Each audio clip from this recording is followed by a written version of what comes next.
100% real, no fake. Documentales e historias de vida que no son tan ajenas a la tuya.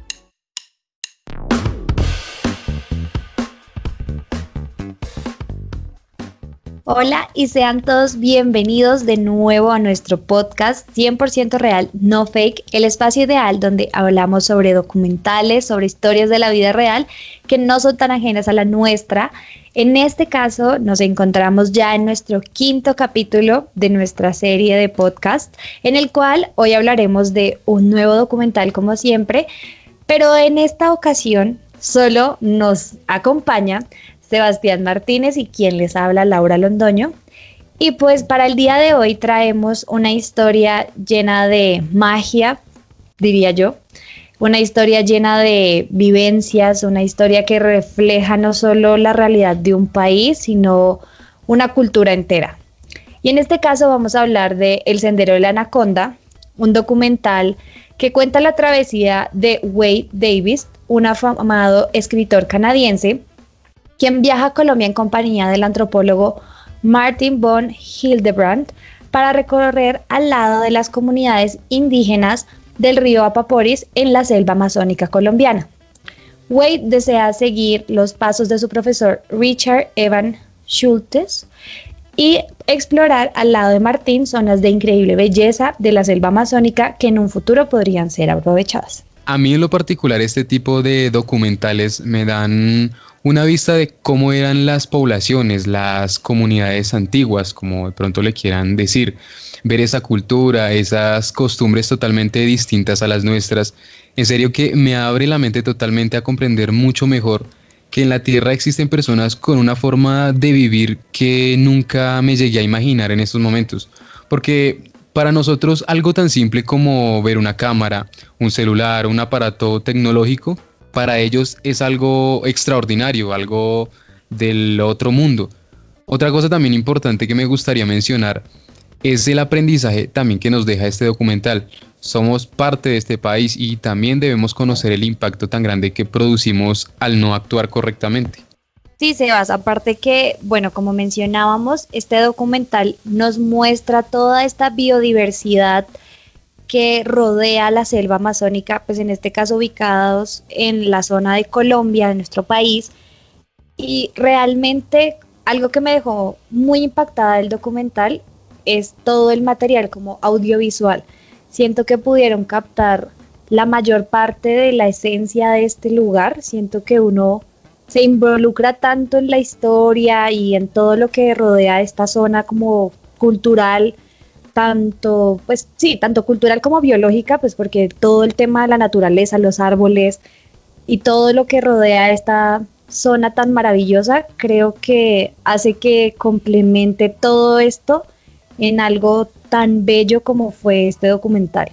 Claro, Lau, es que estas cintas cinematográficas nos enseñan a ver el mundo como realmente es, a conocer muchísimo más de nuestro país, de nuestras culturas, de nuestras propias diferencias. Entonces yo siento que esto hace un aporte grandísimo a toda la sociedad porque de verdad que nos educa de una forma muchísimo mejor. Bueno, y no solo eso, también hablando en aspectos culturales, yo siento que el documental capturó demasiada esencia de los resguardos indígenas que allí se encuentran y toda la cultura que gira en torno a esta conciencia como ambiental, como todo el tema de la manera en la que ellos rinden homenaje a los árboles, a la naturaleza, al espacio que los rodea. Entonces siento que para mí personalmente fue una experiencia muy enriquecedora conocer esta parte de nuestro país y aparte que refleja demasiadas cosas positivas, demasiadas cosas que probablemente como país no nos hemos ni enterado, no sabemos de la mitad de lo que tenemos de riqueza y de muchos aspectos en general. Pero bueno, ya para entrar un poco más en el tema de lo que pueden ustedes observar en este documental, bueno, se me olvidó mencionarles que como siempre, como recomendamos habitualmente, este documental lo pueden encontrar en la plataforma de Netflix. Aproximadamente dura 1:30, 1:40 minutos y créanme que de verdad no se van a arrepentir. Es una joya cinematográfica, siento que de verdad captura muy bien la esencia de toda esta naturaleza y de toda esta región como lo es la Amazonía. Entonces, entremos a hablar acerca de la biodiversidad de Colombia.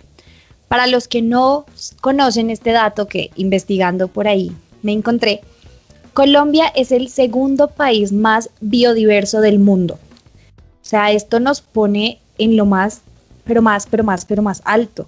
O sea, yo cuando investigué este dato no estaba tan sorprendida porque en realidad yo creía que estaba como en el tercer puesto. Pero cuando vi que estaba de segundas, yo dije, Dios, o sea, de verdad, tenemos tanta naturaleza, tanta riqueza y no somos conscientes de ellas. ¿O tú creerías que estábamos por ahí en ese rango o de qué número creías que estábamos, Sebas? No, mira que yo no tenía ni la menor idea porque inclusive cuando yo era más pequeño, mi padre sí me comentó una vez que nuestro país era uno de los más grandes en lo que es fauna y flora, en esa biodiversidad tan grande que tiene. Y yo le decía, no, pero ¿cómo puede ser? Pues uno ahí en su inocencia y de pronto pues como no me habían explicado muy bien ese tema. Entonces, pues más adelante y también con esta investigación que realizamos, me di cuenta que en todos los tops que buscaba de países a nivel mundial con mayor biodiversidad estaba Colombia.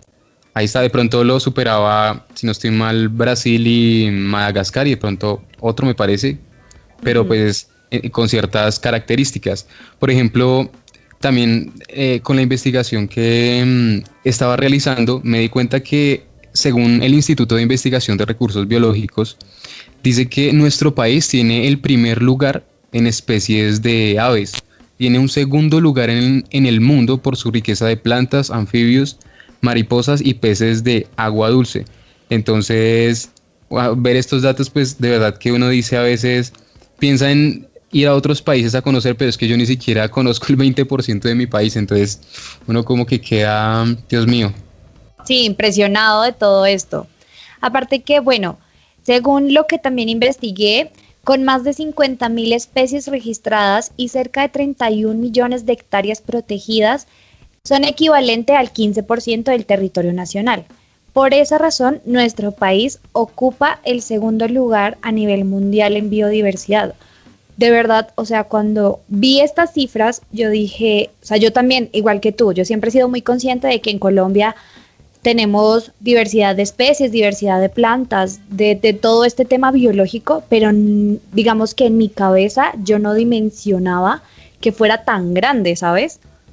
Y para mí es demasiado impactante ver que sí, así como tú lo mencionas, de pronto no somos tan conscientes de esas cosas y no conocemos muchos rincones de nuestro país.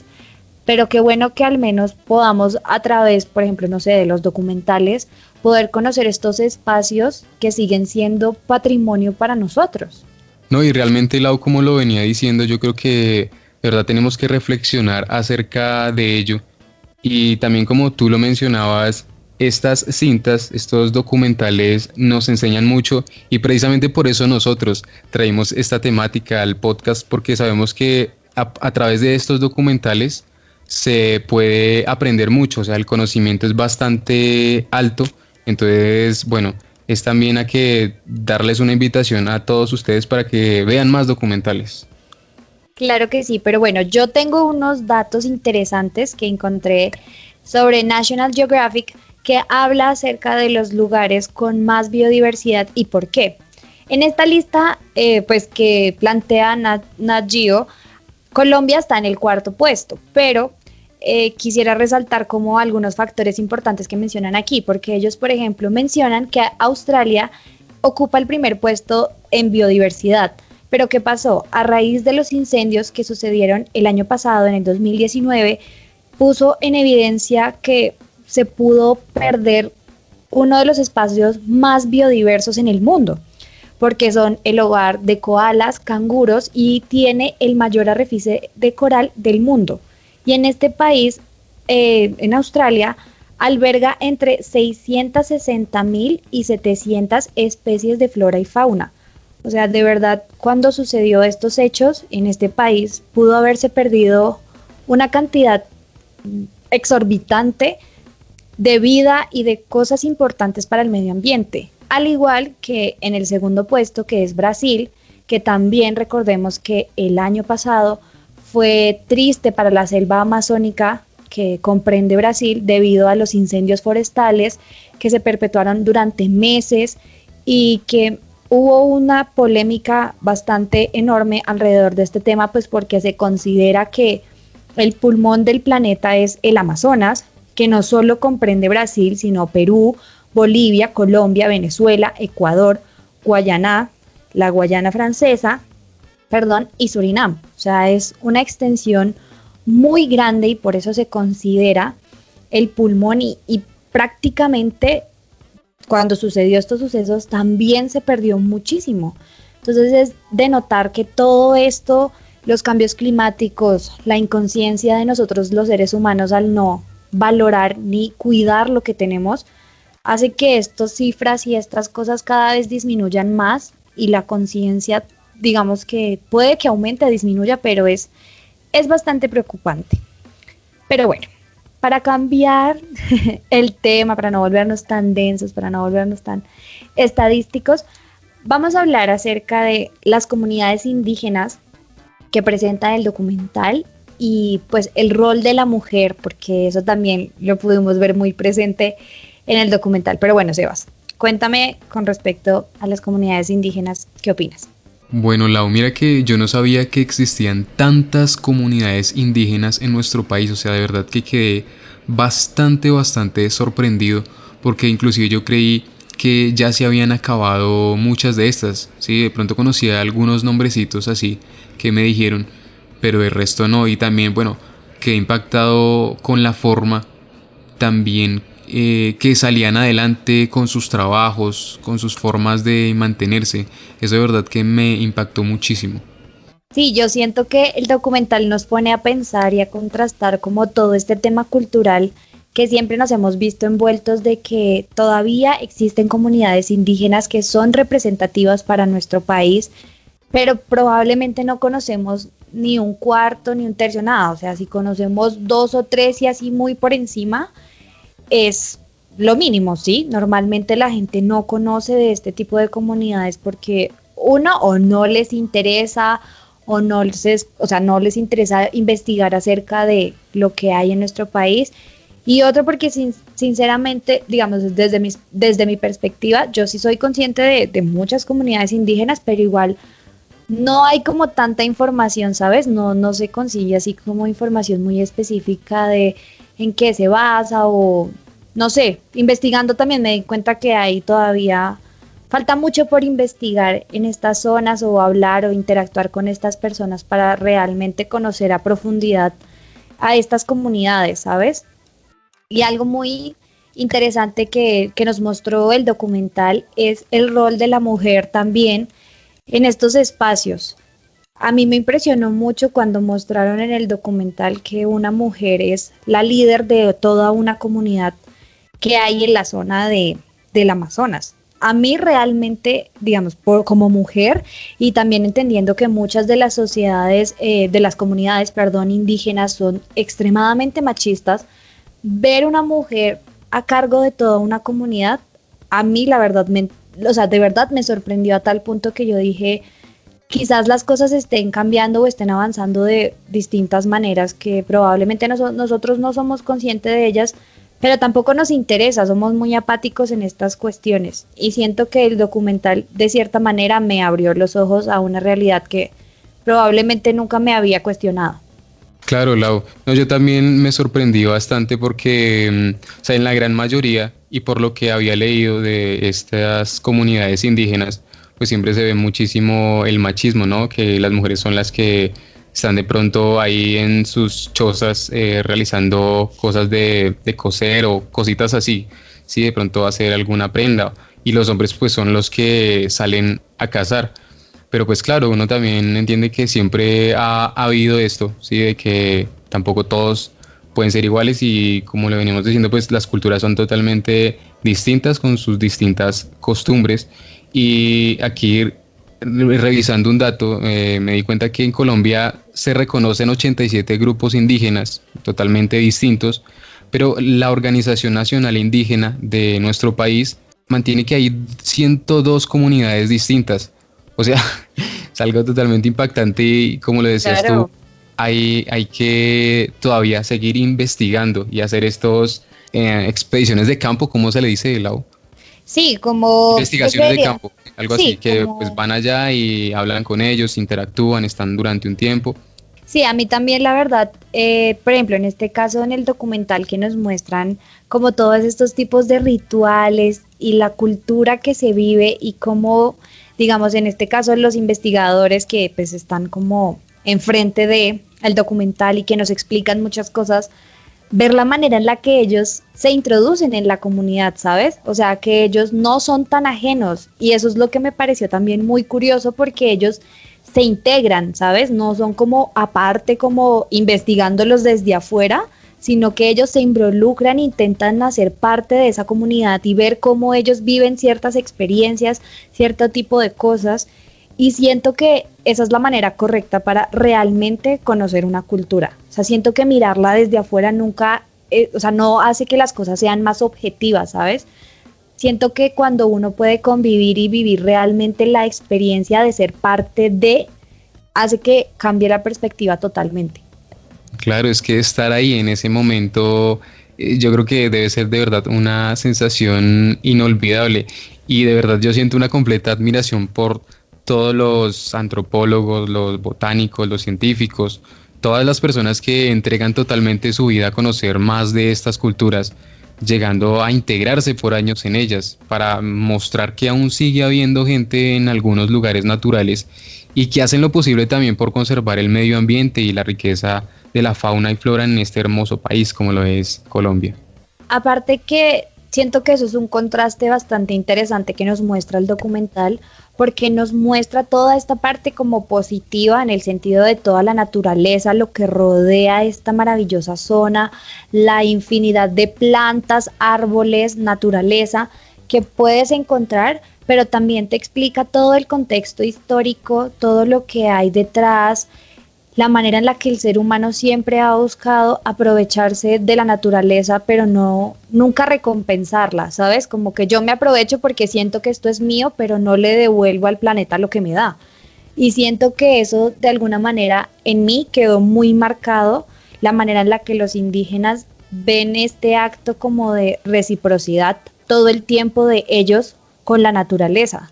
Y siento que eso es para mí, o sea, significa demasiado en el sentido de los, digamos, en los tiempos en los que vivimos, que somos seres humanos egoístas, que no dimensionamos muchas veces lo que tenemos y creemos que va a ser eterno, por así decirlo. Entonces siento que esa manera en la que los indígenas piensan hace que de a poco la cultura y las cosas dentro de nosotros, que digamos que no estamos tan inmersos ahí, cambien nuestras perspectivas.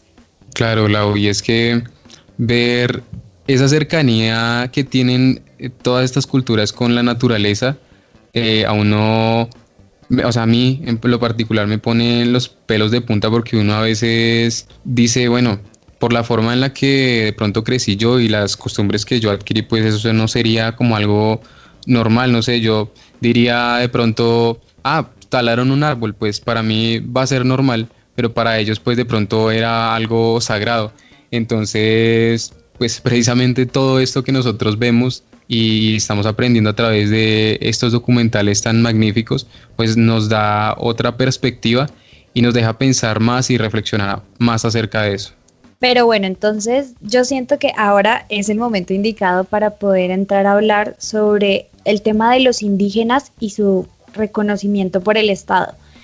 En este caso, en el documental, nos cuenta directamente desde la fuente, si no estoy mal, el profesor Martínez, el que habla acerca de este tema, acerca de quién fue realmente quien visibilizó estas comunidades para que el Estado como tal tuviera en cuenta de que existen y de que son parte de lo que es nuestro país, de que es una parte que inevitable, ¿saben? O sea, que no se puede como de un día para otro dejar que desaparezca porque eso hace parte de lo que somos. Entonces, en el documental se menciona que el expresidente Virgilio Barco fue el que sentó precedente para empezar a identificar estas comunidades y poder darles voz y voto, por así decirlo, dentro de nuestro estado colombiano, que siento que eso marcó un antes y un después. Probablemente en ese momento era mejor dicho, lo más top, por así decirlo, porque era el momento donde por fin estas comunidades eran visibilizadas, pero también les permitió ser escuchadas de alguna forma y ser reconocidas de que también son entes que pueden recibir derechos, que están dentro de nuestra Constitución y que hacen parte de nuestro país de alguna manera. Sí, y hay también una persona que también se mencionaba mucho en el documental, que fue como la persona en la que empezó a documentar a todas estas culturas y bueno, por sus expediciones, perdón. Entonces, esta persona se llama, no sé si de pronto te acuerdes del doctor Richard Evans Schultes, no sé si se pronuncia así, lo mencionan mucho en el documental, pues que él era un biólogo de la Universidad de Harvard. Entonces posteriormente se dedicó a esas expediciones en muchas comunidades pues también de todo el mundo, pero se centró más en la parte del Amazonas. También él estudió mucho las plantas medicinales. Entonces esta fue una de las personas que como que empezó a documentar todo esto, y ahí fue donde empezó tal vez a darse como este vuelo, a darse a conocer todas estas personas. Sí, exacto. Aparte que, bueno, según también la información que se recolectó, pues, bueno, que estuve recolectando yo también a raíz del documental, es que más digamos, la fecha no está clara, pero según las investigaciones fue como en 1988 cuando fue el presidente Virgilio Barco a hablar con las comunidades indígenas del Amazonas, y que se pudieron sentar como todos estos precedentes de que ahora pues conocemos de que los indígenas hacen parte importante y son, digamos, que una comunidad que no se puede dejar perder porque hacen parte de nuestra cultura. Y siento que eso también hace que el documental tenga aún más influencia, porque le da esa visibilidad de que todavía hay culturas, de que todavía ellos intentan mantenerse a pesar de los cambios tan avanzados que hay en nuestro planeta todo el tiempo, pero ellos intentan seguir su esencia, que me parece algo digno de admirar. No sé qué opinas tú. Totalmente, es que nosotros debemos respetar, y muchas ocasiones la gente no ve eso, la gran mayoría de gente no ve eso por la ambición, por la avaricia de tener dinero y seguir pensando solamente en eso. Entonces, bueno, tenemos de verdad que ser muy conscientes y mirar más allá, porque estas personas han estado por más de 500 años, entonces pues obviamente uno dice, no, pues hay que respetar su entorno, su terreno, y que los reconozcan y que sepan que esas personas están aquí, también están haciendo lo posible porque se les tome en serio su cultura y su opinión. Sí, igual en este acto se hicieron una entrega aproximadamente de 5 millones de hectáreas a varias comunidades indígenas, porque eso también era algo que habla mucho el documental, el tema de que los indígenas siempre han peleado por la conservación de su territorio, porque ellos de alguna manera lo han cuidado, han vivido toda su vida ahí, han desarrollado sus comunidades en estos espacios, y que de alguna manera sientan que eso es de ellos, que es propio, porque yo personalmente creo que ellos hacen hasta lo imposible por conservarlo, por no dañar y no afectar estos maravillosos espacios que y pues sería muy injusto arrebatárselo, porque considero que esto es mío y de malas, no, o sea, ser conscientes de toda esta tradición que hay detrás de esto, siento que le da demasiado poder a estas comunidades. Bueno, Lau, y como ya lo venía mencionando antes, venía hablando un poco acerca de eso desde mi experiencia.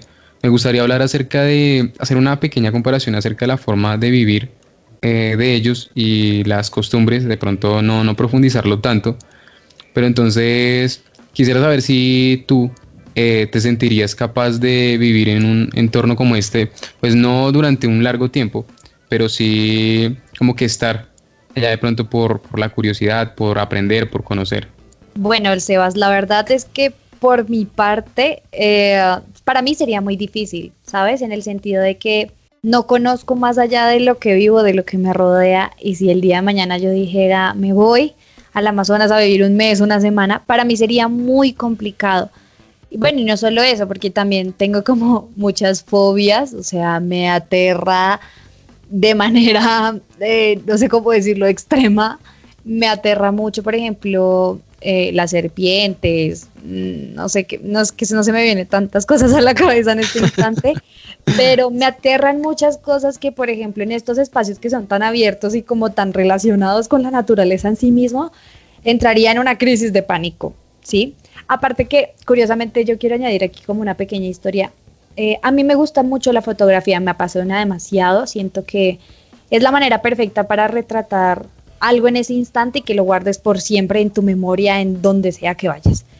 Y con respecto a la fotografía de naturaleza, a mí me encanta porque siento que es una manera de de rendirle cierto homenaje a estas cosas que son tan preciosas, tan delicadas y tan maravillosas, ¿sí? Para mí la naturaleza representa eso, entonces cuando yo fotografío estas cosas, árboles, flores, fauna, lo que sea, para mí es como mostrarle de cierta manera el respeto que le tengo, pero no te invado, ¿sabes? Intento capturar tu esencia, lo que eres, lo que representas, pero no llego a invadirte porque yo siento que estoy como irrumpiendo ahí, ¿sabes? Es una filosofía que he intentado implementar en mi vida y así he vivido por muchos años, de tenerle ese respeto a la naturaleza, de verdad, yo aquí como ser humano que vive en la ciudad, muy ajeno de estos sitios, intento cuidarla así como si estuviera allá también, porque siento que es importante tener y crear conciencia de estos temas. Mira que eso de la fotografía me parece de verdad muy interesante y muy bonito porque sí, efectivamente uno guarda esos recuerdos y esas cositas por muchísimos años, ¿no? Los hijos de nuestros hijos y así sucesivamente. Y yo por mi parte, digamos que tú y yo hemos conocido esto por medio de pronto del documental, de todas las imágenes que nos muestran, ¿sí? De pronto por medio de internet. He visto también a personas que van y conocen y comprenden sus costumbres, y al ver algunas cosas tan extrañas para mí, siento que también quisiera vivirlas por un tiempo. O sea, si a mí me dieran la oportunidad de vivir por lo menos que un mes, porque yo creo que 2 meses sí no aguanto, para conocer a los indígenas y de pronto en alguna comunidad y pues sus tierras también, toda la naturaleza que se alberga en esos lugares, pues sí tomaría esa oportunidad, así tenga que dejar las comodidades que habitualmente tengo, pero mira que yo, a diferencia tuya, sí no tengo muchas fobias o cosas así que yo diga, no, de pronto a los animales, a los bichos, pues mira que yo casi no, ¿sí? Entonces, de todas formas, yo creo que sí saldría de mi comodidad y iría hasta allá porque siempre me ha fascinado eso, de vivir esos momentos que se vivían antiguamente, ¿no? Que de pronto las personas usaban poca ropa y cositas así, pues, pero tampoco que me dé una hipotermia porque es lo más probable que pueda llegar a dar. Sí.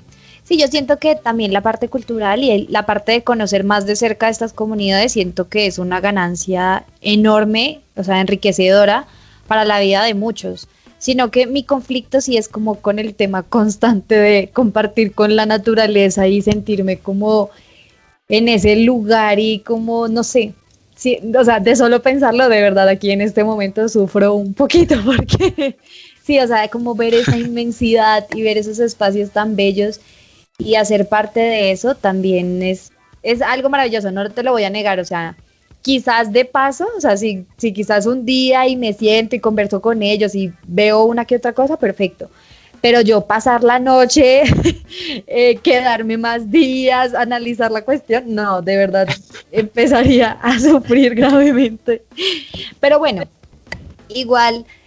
pues algo también importante que quería comentar, porque pues por esa razón también toqué como el tema de la fotografía, es que el documental nos enseña eso, ¿sabes? Curiosamente, como que ver que estos investigadores que han estado conviviendo y compartiendo con estas comunidades, a mí algo que de verdad me pareció increíble es el registro fotográfico que hay de ellos, ¿sabes?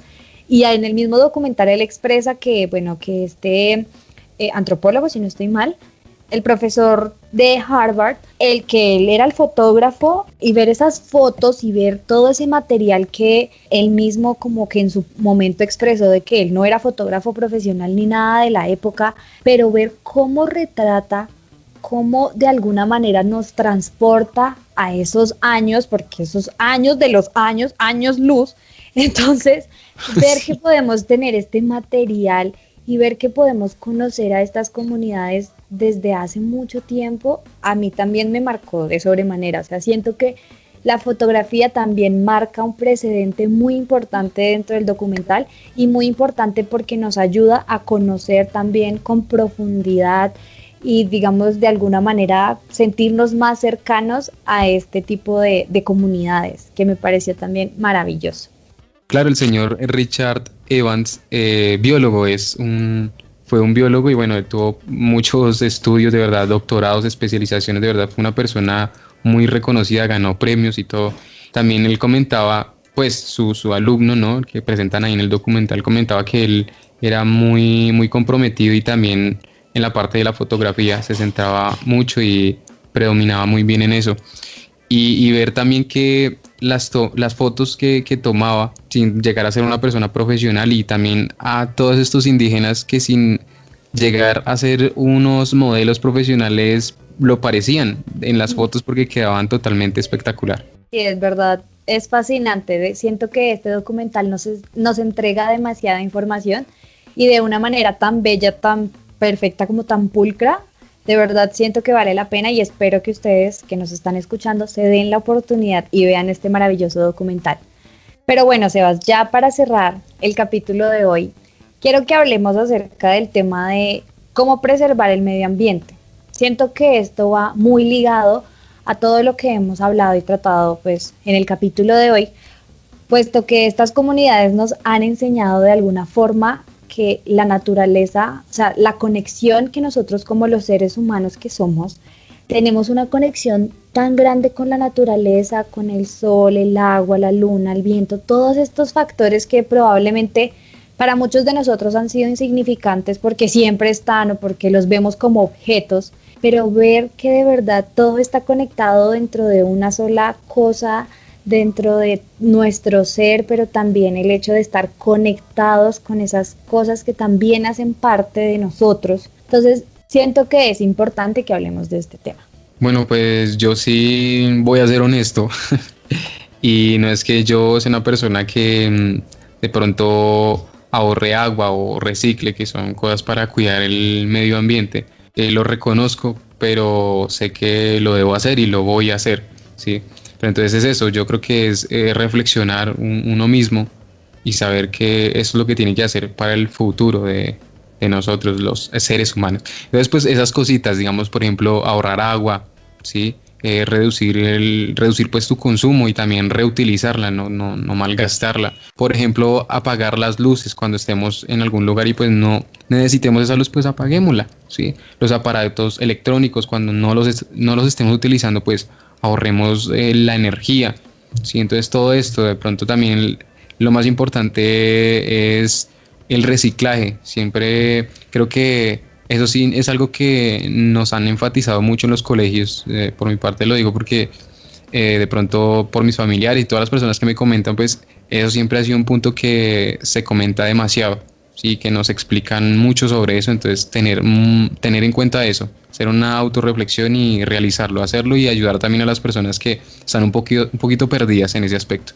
Sí, Sebas, claro que sí. Bueno, por mi parte, la manera en la que yo intento como aportarle, sí, de alguna manera al medio ambiente, yo sí he empezado a coger conciencia, ¿sabes? Desde hace como más o menos, yo diría 2, 3, 4 años, empecé a reflexionar sobre el tema porque pues para mí el hecho de que siento que todo el tema del cambio climático, las cosas que vemos a diario, incendios forestales, contaminación del agua, del mar, todo el tema de los animales, o sea, para mí ha sido un proceso difícil, no lo voy a negar, pero sí he intentado como hacer parte del cambio, de empezar a tener una conciencia más verde, de ser más agradecida con lo que tengo y a no desperdiciar de sobremanera lo que hay, lo poco que hay. Entonces digamos que mi transición ha sido lenta, pero segura. He intentado, sí, exacto, he intentado seguir a flote y seguir manteniéndome en, digamos que construir de alguna manera esta conciencia dentro de mí que sea como más constante, ¿sabes? Por ejemplo, yo cuando empezó como el tema en furor del tema de los pitillos y los animalitos atorados, atragantados con estos en el mar, yo literalmente dejé de consumir cosas que implicaran pitillos. Y si de verdad, o sea, es como hay sitios o por ejemplo productos que ya vienen dentro de sí, los pitillos, por ejemplo los jugos de caja y esas cosas, Sí. intento no usarlos. De verdad hago un esfuerzo al mínimo de reducir mi consumo en ese aspecto de pitillos. También con respecto a, digamos, cucharas, tenedores, cuchillos desechables, también he intentado de sobremanera reducir eso. Yo, por ejemplo, a la universidad llevaba mis propios cubiertos para evitar tener que comprar o tener que incentivar más el consumo del plástico en esos casos. Bueno, un cambio muy importante, eso sí que me siento muy orgullosa de haberlo implementado en mi vida, es el tema de que este año empecé con la implementación de la copa menstrual. Para los que no saben o para los que saben muy poco del tema, la copa menstrual es diseñada para poder disminuir de alguna manera el consumo excesivo de toallas higiénicas, tampones, que también contaminan de sobremanera el planeta. Y aparte que el uso que hacemos cada vez al mes las mujeres de estos productos, cada vez se vuelve más y más y más y más grande y más basura y más contaminación. Entonces en eso sí quise cambiar y quise aportarle un poco al planeta como mujer y empecé a usar la copa menstrual y fue un cambio muy radical en mi vida porque yo era de las que, bueno, aquí datos íntimos, ¿no? Pero yo era de las que de verdad durante mi menstruación gastaba excesivamente toallas higiénicas y yo literalmente en mi interior yo decía, ¿quién sabe cuándo se va a, ¿cómo es que se dice? A desintegrar, no, sino a...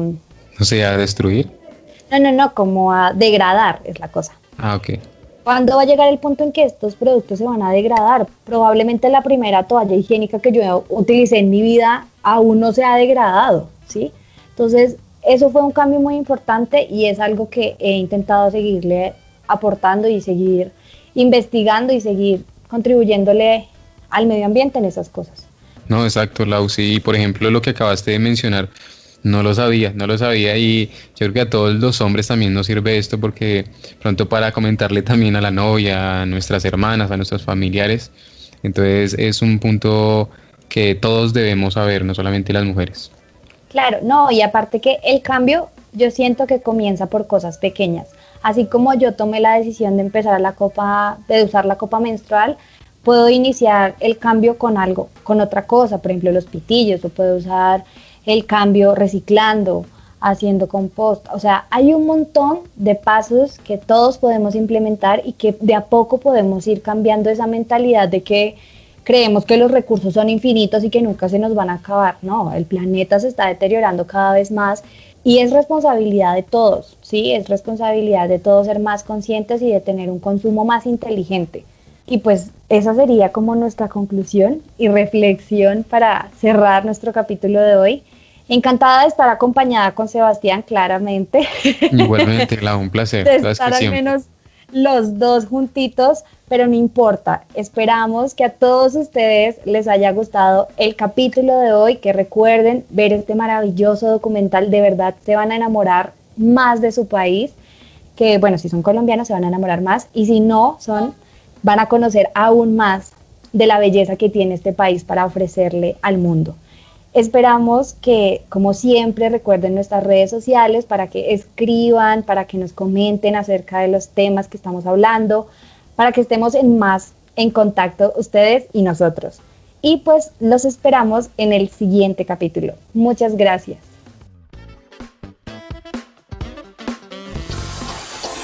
Recuerda seguirnos en nuestras redes sociales. Facebook como 100% Real No Fake, Instagram @Real No Fake _podcast y Twitter @